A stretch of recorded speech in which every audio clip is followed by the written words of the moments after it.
Stadiumi Loro Boriqi në Shkodër mirëpriti ceremoninë e hapjes së kampionatit të parë botëror për efektivet e policisë IPA. Në ceremoninë hapëse morën pjesë autoritetet e larta, të cilët në fjalën e tyre theksuan rëndësinë e këtij eventi për forcimin e bashkëpunimit ndërkombëtar mes trupeve policore përmes sportit dhe frymës së fair play-t. Sot është kupa, janë medaljet, janë gjithçka, sepse unë nuk e shikoj në këndvështrimin teknik dhe të golave, por e shikoj në qëllimin që ne jemi këtu.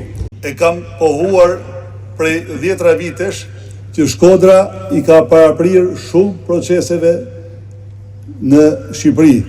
Dhe për këtë është dhe kampionati parë botëror i futbollit pikërisht në Shkodër.